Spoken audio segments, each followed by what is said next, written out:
नमस्कार दोस्तों। स्वागत है आपका हमारे चैनल पर फिर से एक बार नई कहानी के साथ। तो चलिए बिना समय गवाए कहानी को शुरू करते हैं। ये मम्मी जी शाम के 5 बजने को आए, लेकिन आप अभी तक गुड्डा को पार्क में घुमाने के लिए लेकर नहीं गई। अब वह मुझे परेशान कर रही है। अब मैं सबके लिए खाना बनाऊं या फिर गुड्डा को लेकर घूमूं। आपने तो आज खाने की कोई तैयारी भी नहीं की है। आरती इतना कुछ बोल गई, लेकिन सास संध्या जी ने एक जवाब तक नहीं दिया, बल्कि अभी भी वो अपनी किताब पढ़ने में मशगूल थी। मम्मी जी, मैं आपसे ही कह रही हूँ, कम से कम जवाब तो दे दीजिए। लेकिन जब संध्या जी ने कुछ नहीं कहा तो आरती तमतमाती हुई गुड्डा को पकड़कर अपने साथ कमरे में ले गई। कमरे में जाकर अपने पति संदीप के पास गुड्डा को जबरदस्ती बिठाते हुए बोली, संभालिए इसे, परेशान किए जा रही है। या तो आप इसे घुमाने के लिए पार्क में ले जाओ या फिर इसे पकड़ कर बैठो ताकि मैं खाना बना सकूं। उसे इस तरह बोलता देखकर संदीप बोला, अरे क्या बात है, आज गुड्डा घूमने नहीं गई? रोज तो अपनी दादी के साथ घूमने चली जाती है। हाँ, आज पता नहीं दादी क्या मूड बनाकर बैठी हुई है, जो जवाब तक नहीं दे रही है। इसीलिए आज दादी नहीं, पापा इसे संभालेंगे, कहकर आरती गुड्डा को संदीप के पास छोड़कर रसोई में चली गई। कुछ देर तो संदीप ने उसे संभाला और फिर उसे लेकर माँ के कमरे में चला गया। देखा तो मम्मी कोई किताब पढ़ रही थी। क्या बात है मम्मी, आपकी तबीयत तो ठीक है? आज आप गुड्डा को नहीं संभाल रही? संदीप ने पूछा तो संध्या जी ने एक नज़र भर उसकी तरफ देखा और दोबारा अपनी किताब में लग गई। संदीप को उनका व्यवहार बड़ा अजीब लगा। उसने दोबारा पूछा, मम्मी, आप जवाब नहीं दे रही, कहीं नाराज तो नहीं हो? पर संध्या जी ने कोई जवाब नहीं दिया। संदीप भी अपना सा मुंह लेकर बाहर आ गया और सीधा रसोई में आरती के पास जाकर बोला, कोई बात हुई है क्या आज? कहीं तुमने मम्मी को कोई ऐसी बात तो नहीं कह दी जिससे वो नाराज़ हो गई हो? मुझे तो ऐसी कोई बात याद नहीं कि मैंने ऐसा कुछ कहा हो, और अंतर्यामी मैं हूँ नहीं जो उनके मन की बात जान जाऊँ। अब मुझे डिस्टर्ब मत करो। आज खाने की भी कोई तैयारी करके नहीं रखी है मम्मी ने, तो सब कुछ मुझे ही करना है। आरती का जवाब सुनकर संदीप गुड्डा को लेकर पार्क में रवाना हो गया। इधर संध्या जी को किचन से बर्तनों के पटकने की आवाज़ें साफ साफ सुनाई दे रही थी। जानती थी कि आरती ये सब जानबूझकर कर रही है ताकि संध्या जी उठकर उसकी मदद कर दे। पर आज वो मन पक्का करके बैठी हुई थी कि वो कुछ भी हो जाए आरती की मदद बिल्कुल नहीं करेगी।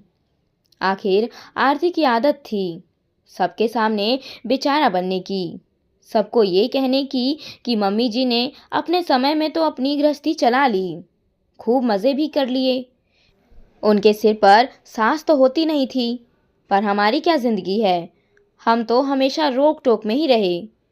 ये बातें अक्सर उनके कानों तक पहुंचती थी, पर वो हमेशा यह सोचकर चुप हो जाती थी कि दूसरों की बातों पर क्या विश्वास करना। आरती ने उनके सामने तो नहीं कहा, लेकिन कल रात जब वो अपनी मम्मी से फ़ोन पर बात कर रही थी, तब भी यही बात दोहरा रही थी जो उस समय संध्या जी को सुनाई दी गई। बस तब से संध्या जी ठान कर बैठ गई कि अब चाहे कुछ भी हो जाए, वो आरती की किसी काम में दखल अंदाजी नहीं करेगी। बस इसी कारण वो सुबह से किसी से बात नहीं कर रही थी, अपने कमरे में ही थी। आज उन्होंने किसी काम को हाथ तक नहीं लगाया, यहाँ तक कि गुड्डा को खिलाया भी नहीं। आखिर जैसे तैसे आरती ने अकेले ही खाना तैयार किया। तब तक संदीप भी घर वापस आ गया और आते ही आरती से बोला, आरती फटाफट खाना ले आओ, बहुत ज़ोर से भूख लग रही है, और अब गुड्डा को भी तुम ही संभालो, अब थक गया हूँ मैं। कहता हुआ वो हाथ मुंह धोकर डाइनिंग टेबल पर बैठ गया। संदीप की बात सुनकर आरती बोली, तुम अकेले थके हो क्या? मैं नहीं थकी हूँ क्या, जो गुड्डा को लेकर मुझे टिका दिया? अब अगर मैं गुड्डा को संभालूंगी तो खाना तुम्हें ही लेकर आना पड़ेगा। आखिर संदीप गुस्से से उठा और रसोई में खाना लेने के लिए चला गया। जाकर देखा तो खाने में बस दाल चावल थे। संदीप ने बाहर आकर कहा, ये क्या है? सिर्फ दाल चावल बना दिए? कोई सलाद नहीं, चपाती नहीं, दाल चावल खाकर कैसे पेट भरूं? तुम्हें पता है ना कि अगर दाल चावल बने तो मुझे रोटी चाहिए होती है। फिर क्यों नहीं बनाए? शुक्र मनाओ कि कम से कम ये तो बन गया। नहीं तो आज भूखे ही रहने की नौबत थी। बाहर का खाना तो तुम खाते नहीं हो। पता नहीं ऐसी क्या आदत बना रखी है कि खाना तो घर का ही चाहिए। आरती चिढ़ते हुए बोली, यार तुमसे इतना सा काम नहीं होता। मम्मी भी तो सब कुछ करती है। तुम्हारे काफ़ी सारे काम तो वो अकेले ही संभाल लेती है। पर आज तो नहीं किया ना तुम्हारी मम्मी ने कुछ भी। मैं ही लग रही हूँ काम में। एक काम को हाथ नहीं लगाया तुम्हारी मम्मी ने। अच्छा, इसका मतलब तो साफ है कि जिस दिन मम्मी नहीं होगी तुम कुछ नहीं कर पाओगी। उस दिन शायद भूखे मरने की नौबत आ जाएगी। संदीप की बात सुनकर आरती ज़्यादा गुस्से में आ गई और रोती हुई बोली, मेरा क्या, मैं तो कभी नज़र ही नहीं आती तुम्हें। जब देखो मम्मी मम्मी मम्मी। अगर माँ के लाडले ही बनकर रहना है तो शादी ही क्यों की थी मुझसे? और मम्मी जी भी तो अपने समय में तो अपने हिसाब से गृहस्थी चला ली। सास तो सिर पर थी नहीं, कोई रोकने टोकने वाला नहीं था। अब यहाँ मेरी गृहस्थी बिगाड़ रखी है, मेरा जीना दुश्वार कर रखा है। दोनों की तू मैं देखकर छोटी सी गुड्डा भी रोने लग गई। लेकिन आरती उसे चुप कराने की जगह उस छोटी सी बच्ची पर ही भड़क पड़ी। अब तू भी रो ले। इससे तो शादी से पहले की जिंदगी अच्छी थी। कोई झंझट नहीं था। कम से कम मायके में कद्र तो थी मेरी। यहाँ आकर तो जिंदगी बर्बाद हो गई। ये सब बातें अंदर संध्या जी के कानों में ही पहुँच रही थी। आखिर उनसे गुड्डा का रोना बर्दाश्त नहीं हुआ तो उठकर बाहर आ गई और गुड्डा को गोद में लेते हुए बोली, क्यों बहू, तुम तो अक्सर कहती हो ना कि मैंने अपने समय में अपनी गृहस्थी अपने अनुसार चला ली, खूब मज़े किए हैं। मेरे सिर पर सांस नहीं थी, कोई रोकने टोकने वाला नहीं था।